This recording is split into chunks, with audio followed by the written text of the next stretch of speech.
Oh man, the queen of lies. Aren't they all? Really, aren't they all? Listen, man, you went through all of this to come out a better person. Look how quickly you elevated afterward.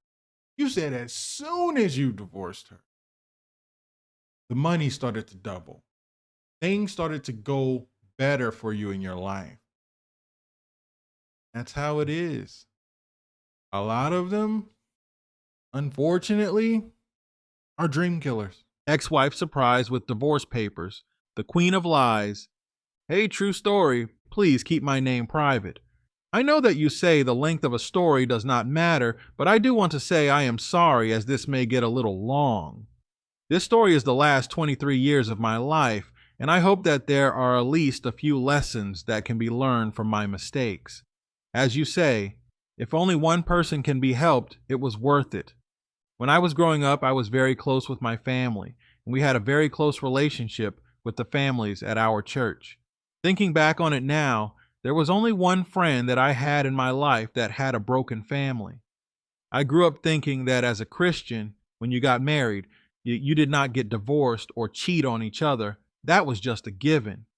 Oh, how I was wrong. I lived in a suburb of Denver, and when I graduated from high school, I went to a small private Christian college.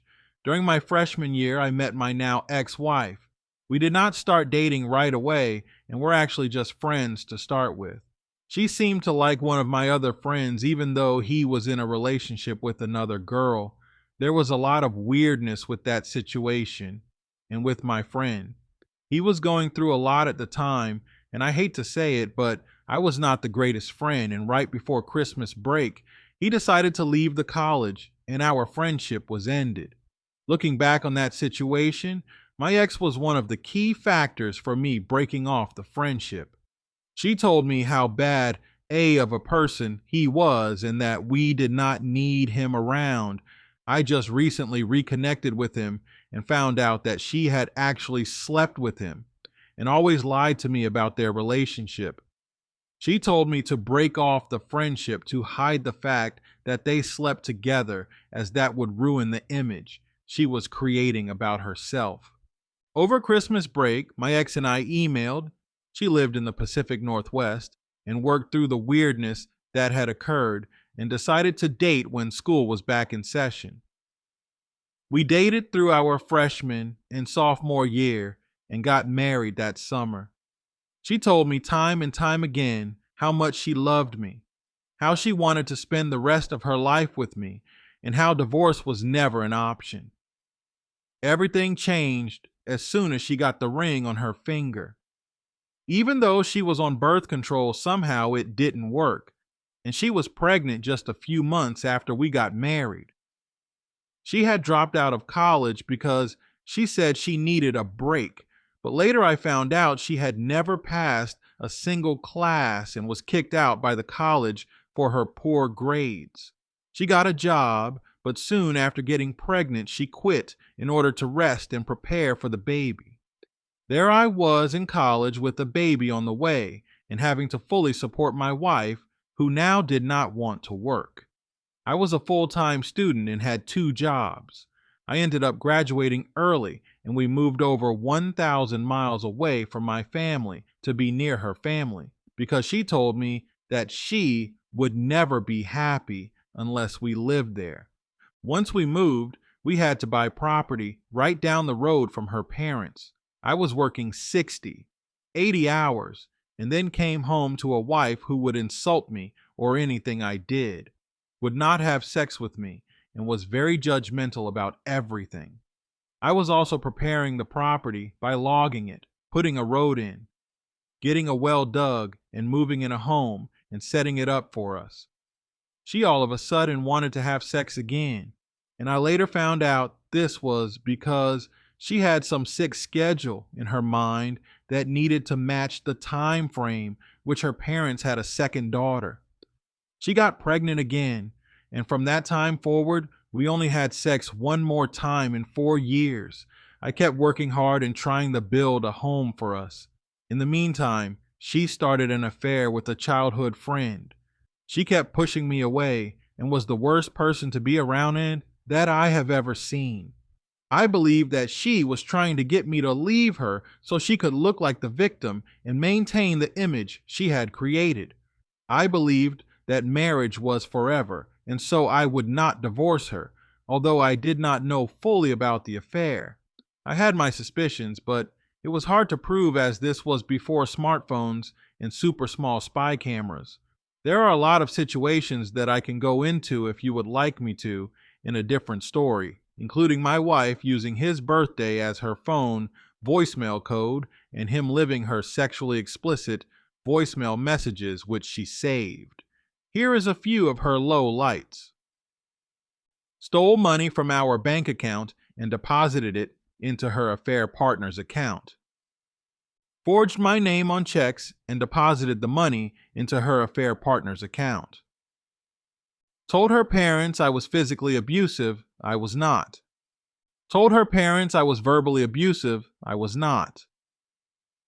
Told me that she was great at wearing masks and she could be whoever she wanted to be. Had my daughters begin to call the affair partner Papa. Went on family outings with my kids and her affair partner while I was working, using the money I earned to pay for all of it. The worst was when she told me that she didn't love me, never did love me, and never would love me. We spent Christmas with her family, even taking family pictures all together. Then the next day, she told me she was divorcing me. A lot happened, but I ended up moving out in April and had my daughters half of every week. Until the divorce was finalized, I had to pay all of the bills for her and all of my own bills. There were nights when I had my daughters where there was not enough food, and so they ate, and I went hungry. Our divorce was finalized in July, right before our 6th anniversary. She kept the property that I had paid for and invested my blood and sweat into, and I walked away with a little bit of money. My ex ended up marrying her affair partner on that very same property less than a year after we divorced. I have stayed in the area in order to be a father to my daughters and have been able to be in their lives as much as possible. I have attended sporting events and school plays. I was the chairman of the school board for their school and have done all that I can to be a good father and to provide them a safe and loving home. I was able to get in with some good companies, and I have gone on to obtain my master's degree. She, on the other hand, has never had a job and has lived off of the child support that I paid, food stamps, and other government entitlements. In 2019, my oldest daughter went off to college, and my youngest came home one day and said that she was never going to live with her mother again. This is a long story and involves a lot of emotional abuse by my ex and her husband toward my youngest daughter. We ended up going back to court, and it got ugly. My ex even called the police to the high school during school hours in order to try and make my daughter go with her. That failed, and through a very long and stressful mediation and negotiation, my ex agreed to let my daughter choose where she would stay. Ever since that agreement, my daughter has lived every day with me. I did not get child support from my ex, but I also was able to stop paying it. My ex is a narcissist who used me to get back into the good graces of her parents. They had a falling out because of her behavior when she was younger, and I was her way back into their life. I was a nice Christian man who would be a good father, a man who she believed would leave and go home when the divorce happened, leaving her with the kids, sending her money so she could replace me with her affair partner. She moved me 1,000 miles away from all of my family and friends in order to isolate me. Nothing she ever told me was real. All aspects of our dating relationship and marriage was fake. I was used and then thrown away. Here are the lesions that I learned, and your listeners should consider. 1. Just because someone says they belong to a religion or a belief system and has the same ethical foundation as you doesn't mean they do. 2. Actions speak louder than words. 3. Take your time and don't rush into marriage. 4. Don't get married young. 5. When someone shows you who they are, believe them. If you do get divorced with children, follow these rules. 1. Don't be cheap. Get a lawyer to protect you during the divorce. 2. Do not give your ex any ammunition. Don't curse her out. Don't get in trouble with the law. Don't hang around any shady people. You give her anything, and she will use it against you in court. 3. Don't put anything in writing or leave a voicemail that can be used against you in court. Be smart. You may be mad and want to tell your ex what is on your mind. She may be tricking you into giving her ammunition to use against you. Vent to your friends and keep what you think to yourself. 4. Make your kids your priority. They did not choose to be part of a broken family. 5. Save everything. Check the laws in your state and, if possible, record all conversations. Save all texts and communication. Communicate as much as possible through text, as there will be a record. 6. Keep a log of what happens every day. Who had the kids? What you did with them? Everything. This can be a pain, but will save you if you must go back to court. Let me also give you some numbers. 1. 23. That is the number of years that I have had this cancerous woman in my life. 2. 5. Was only married to her for 5 short years. That means I have been divorced from her and in constant conflict over almost everything with her for over 3 times the amount of time we were married. 3. Divorced for over 15 years, which is 5,492 days that I had to deal with her. 4. 50,000 estimated amount of money that she stole from our joint bank account and did who knows what with. 5. 30,000 estimated amount of money I discounted our property in order for her to afford to buy me out. She ended up losing it to bankruptcy a few years later. 6. Countless arguments. 7. 4 Father's Days that she accidentally scheduled a vacation over, so I missed those with my daughters, and instead they celebrated with her affair partner. 8. 3 of my youngest daughter's birthdays where she accidentally scheduled vacations again, and I missed those. 9. Over 80,000 that I paid in child support over the years, even though I had my daughters 1/2 of every week. 10. 1. On the day that I am emailing you, my youngest daughter turned 18, and I am free. Today is the first day of the rest of my life without my ex-wife in it. Since getting divorced, I have started a new career and went back to school and received my master's degree. I am earning well over twice what I was when we got divorced. I purchased a house which I am looking to sell within the next year and walking away with about 6x the amount of money I originally invested in the home. I am moving back home and have trips and a life planned. My ex-wife lost 2 homes to bankruptcy, is sick all the time, with some new illness every week, about to be on her 3rd marriage. She is broke and on government assistance, and her relationship with our oldest daughter is strained, and she now no longer has a relationship with our youngest daughter. I never had to seek vengeance. Her own actions and decisions have done that for me. The rot that is on the inside of her soul is leaking out for all to see, and the rest of her life will be full of failure and unhappiness. Moving forward, I am free from her completely, concentrating on my dreams and making a life worth living. My relationship with both daughters is strong, and I will be living finally where I want. Let's see another email. My college roommate, hello. True story, you can call me Ostro. I wanted to share a story about my roommate and her sorority sisters during my senior year of college. I did not get cheated on, but saw plenty of guys my female roommate cheated on. Just because you're not dating does not mean they can't be toxic towards you. Going back to 2017, I was heading into my senior year of college, and it would be my first time living off campus. The original plan was for me and two of my teammates from the track team to room together, who we will call Jay and Ed. I was living across the country for summer, so Jay and Ed were doing the apartment searching. Our university is in a costly part of the city, so it was hard to find a place in Jay and Ed's price range. I was on a full ride scholarship for track, and Jay and Ed had about 50% scholarships. In the middle of the summer, one of Jay and Ed's friends, a female who we will call Ella, found out we are looking for a place, and she shows Jay and Ed a great place for a perfect price. It was 4 bedrooms and 3 showers and had a lot of space.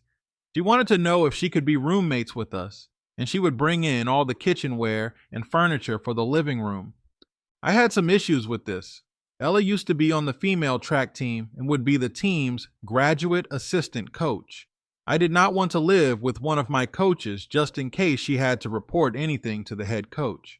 As well as over the years interacting with her, she came off as very emotional, clingy, and very dramatic. The guys on the track team, as well as our own coach, had an inside joke that went along the lines of, "I feel sorry for the dude that eventually marries her." The men's team and women's team train together, and our female team is very dramatic. Ella would probably make up 40% of the women's team's drama. Jay and Ed had a better relationship with Ella. Ella was Jay's fraternity mom. If you don't know what a fraternity mom is, it's basically a sorority member who helps one of the new guys going through the process of trying to join a fraternity. Ed, who is bisexual, was the one gay dude that all the females talked to, and Ella was one of his best friends.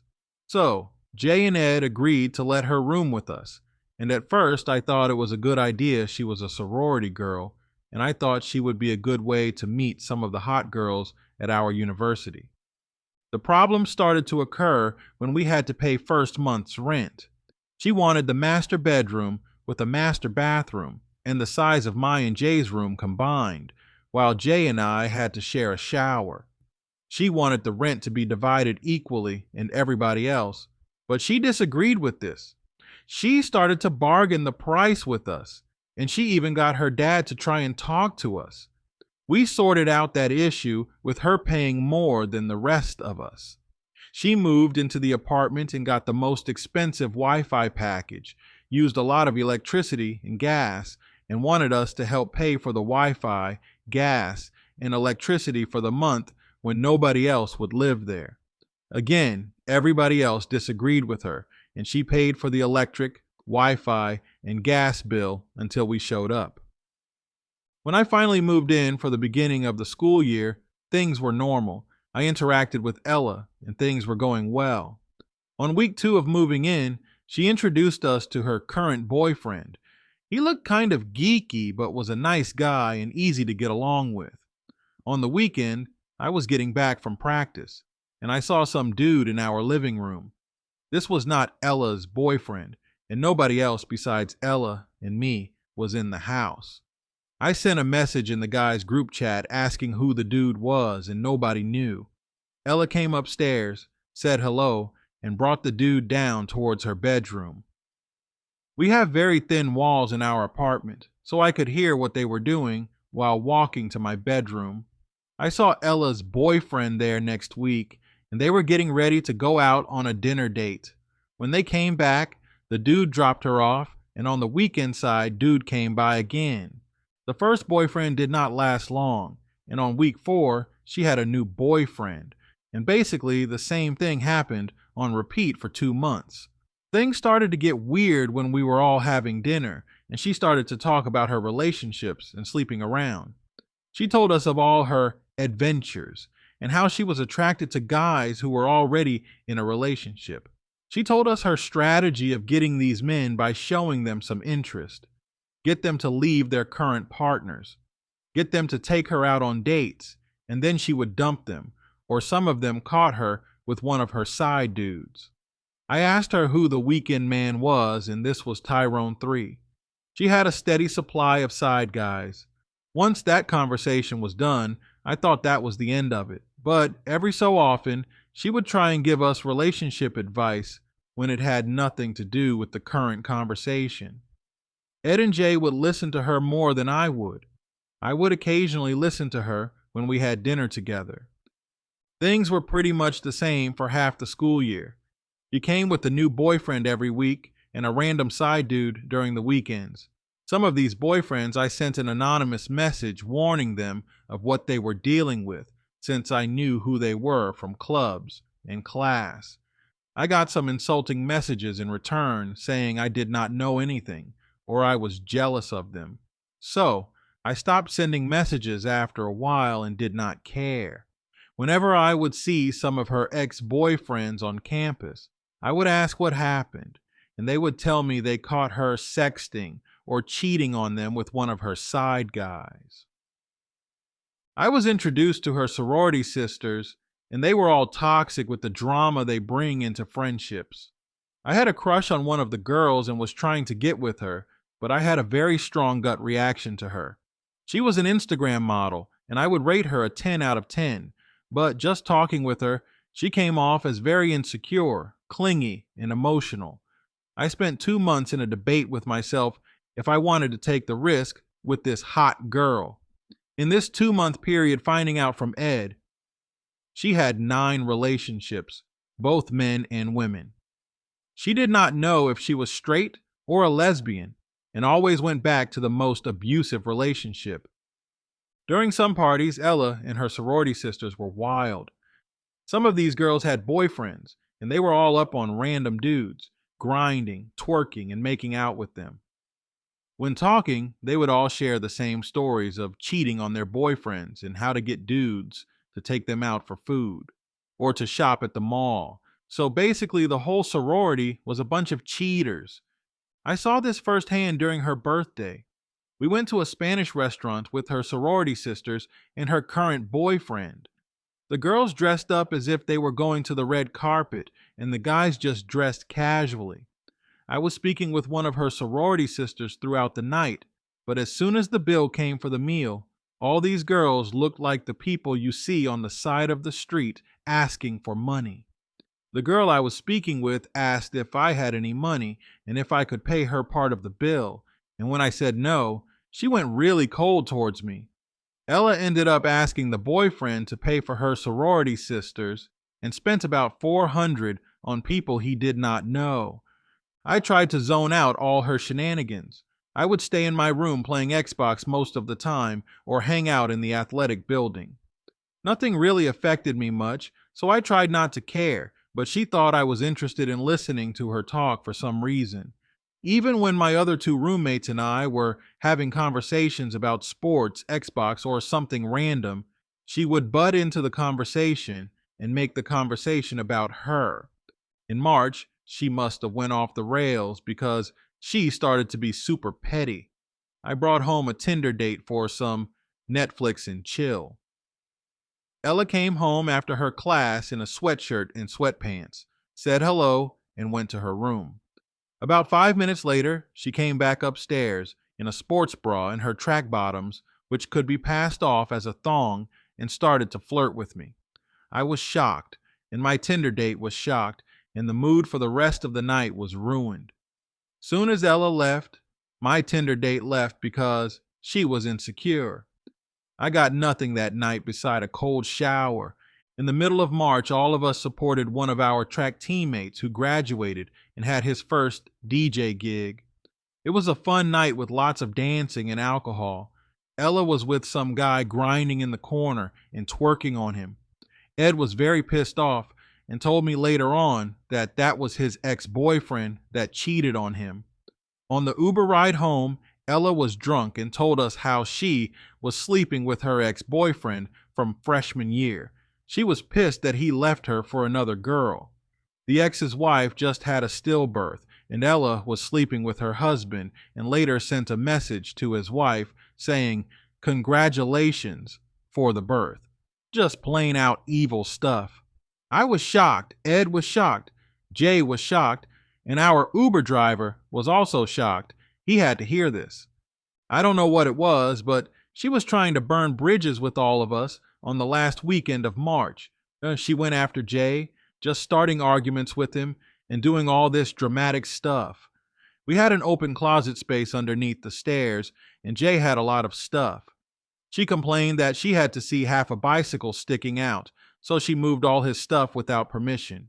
Jay was pissed and told her to stop, but she continued doing what she was doing.